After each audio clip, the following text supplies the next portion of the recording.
maior parte do sofrimento que a gente experiencia na nossa vida vem da nossa identificação com o nosso corpo. Por isso que entender quem nós somos num contexto maior é muito útil no nosso processo de despertar. Esse é o assunto do vídeo de hoje. Vem comigo! Eu sou a Renata Fernandes e este é o Reconexão Interior. A consciência que canalizou o livro A Lei do Uno chama os seres humanos de complexo mente, corpo e espírito, que é mais ou menos a mesma coisa que a yoga faz quando ela divide o que compõe o ser humano, entre 3 corpos: o corpo físico, o corpo sutil e o corpo causal. E o nosso sofrimento vem da nossa identificação com o nosso corpo físico ou do nosso total desconhecimento desses outros 2 aspectos que nos compõem como seres humanos. Porque quando a gente se reconhece apenas como o nosso corpo físico, a gente vai para o mundo acreditando que a nossa função aqui, ela é puramente atender aos prazeres que esse corpo pode nos proporcionar e defender este mesmo corpo de tudo aquilo que possa feri-lo. Então a gente passa uma vida toda correndo atrás de coisas que a gente quer, das coisas que a gente deseja e evitando as coisas que a gente não quer experimentar. Então, no nosso processo de despertar, uma das primeiras crenças que precisa ser desfeita para que a gente caminhe em direção da nossa real natureza é a crença de que nós somos o nosso corpo, ou a crença de que nós somos apenas o nosso corpo físico. E aí, para te ajudar nesse processo, no vídeo de hoje eu quero apresentar para vocês as características dos outros 2 aspectos que também fazem parte de quem a gente é. Para a gente entender melhor como isso funciona, a gente tem que colocar esses 3 aspectos numa cadeia hierárquica. Então vamos colocar aqui no topo o nosso espírito, depois a mente e depois o corpo. O livro A Lei do Uno explica que a nossa mente é uma manifestação do espírito e que o nosso corpo, por sua vez, é uma manifestação da nossa mente. Por isso, essa cadeia hierárquica, fica mais fácil da gente entender como é que a evolução da consciência funciona. Então, o nosso corpo, ou o nosso corpo físico, ele é representado pela nossa forma orgânica, pela nossa forma na matéria. A nossa mente, ou o nosso corpo sutil, pela yoga, pela Advaita Vedanta, é representado pelos nossos pensamentos e pelas nossas emoções. Corpo sutil, porque é sutil, a gente não consegue ver. Se a gente não colocar a nossa consciência, a nossa atenção em cima disso, a gente não consegue perceber. E o espírito representa o corpo causal. Por que o corpo causal? Porque é o que dá causa aos outros 2, O nosso espírito representa aí a nossa parte divina. A nossa consciência quanto à existência desses 3 aspectos, a gente observar isso no nosso dia a dia e interagir com esses 3 aspectos no nosso dia a dia é que vai determinar o nível de consciência que a gente tem ou a amplitude da nossa consciência. Quando a gente se enxerga apenas como um corpo, a gente se vê como separados um dos outros ou como separado de tudo o que há. E aí, esse sentimento de separação faz com que a gente se sinta num ambiente hostil. Porque uma vez que eu tô separado, eu tô suscetível, eu tô vulnerável ao seu ataque, ao ataque dos outros. E aí, como é assim que eu percebo o meu ambiente, eu tenho que me defender e eu tenho que correr atrás das coisas que eu quero por mim mesmo. E aí, nessa dinâmica, a gente vai passar toda a nossa vida ou correndo atrás das coisas que a gente quer, daquilo que faz com que a gente possa experimentar o prazer através do nosso corpo, ou fugindo, se afastando daquilo que nos causa dor, fugindo daquilo que a gente acredita que vai nos fazer mal. A isso vai se resumir a nossa vida quando a gente acredita que a gente é só um corpo.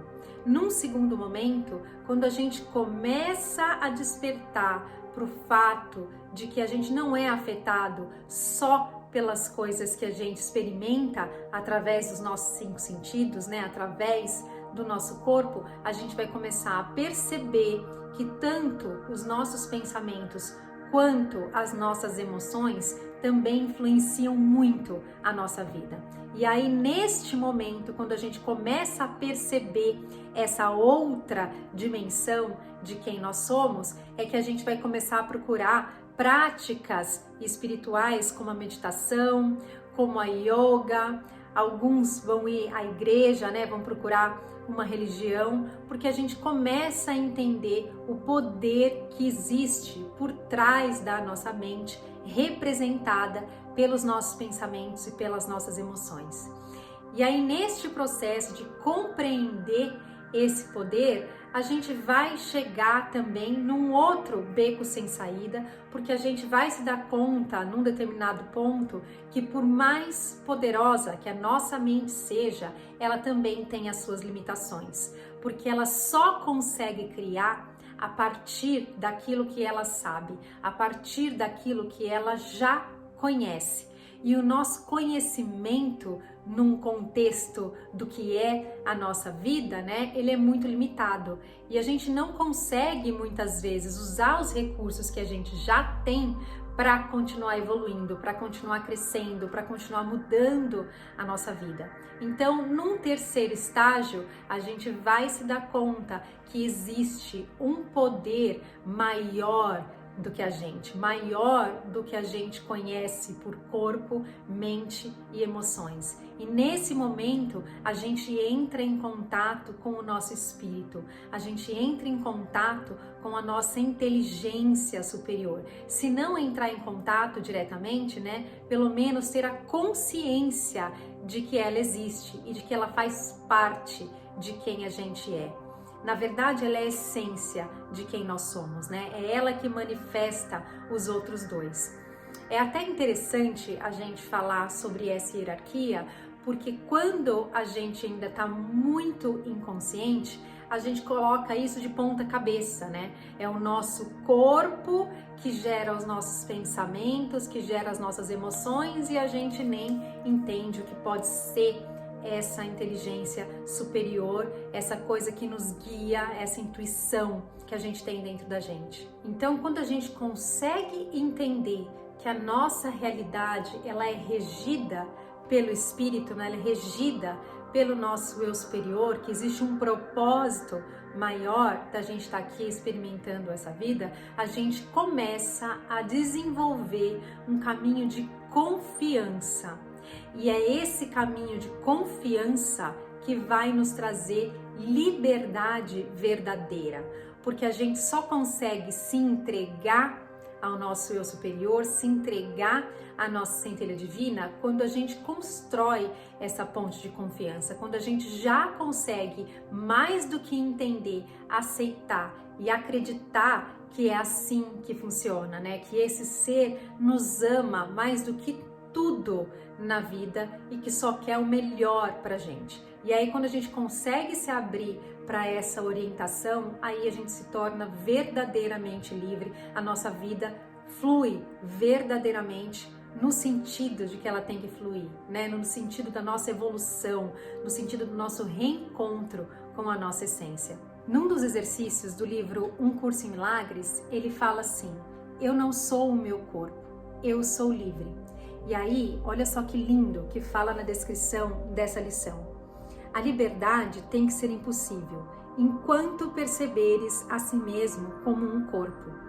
Porque a liberdade vem de entendermos que o corpo é um veículo para o espírito, através da nossa mente. Se não é exatamente o que fala também o livro A Lei do Uno. O corpo é um vessel, né? O corpo é um veículo para a nossa mente. Ainda nessa mesma lição, ele explica que o ego vai sempre olhar para o nosso corpo como se fosse uma cerca, como se fosse uma cerca que tem a função de nos manter separados um dos outros.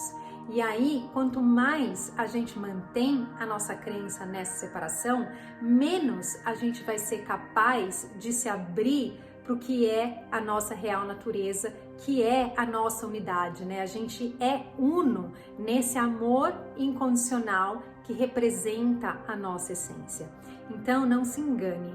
Quando a gente começa a caminhar nesse sentido de despertar, né, de entender melhor sobre os nossos outros aspectos, o ego dentro da gente vai gritar e vai espernear, porque esse entendimento e colocar isso em prática na nossa vida representa a destruição do reino do ego, que é o nosso corpo. É por isso que a gente tem tanta dificuldade em seguir esse caminho num primeiro momento, em olhar para a espiritualidade ou para a religião, ou não importa qual seja o seu caminho, o que você escolheu para conseguir entender para além daquilo que a gente consegue enxergar só aqui no mundo físico, né? Só aqui no que é manifesto. Eu espero que o vídeo de hoje tenha ajudado vocês a entender um pouquinho melhor do que é que nós somos feitos, a respeito dessas outras dimensões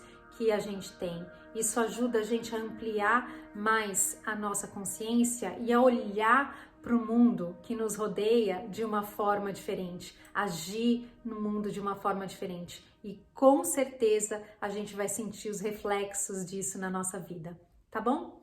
Era isso que eu queria compartilhar com vocês no vídeo de hoje. Se você gostou desse vídeo, lembra de deixar aí o seu curtir. Muito obrigada e até um próximo vídeo.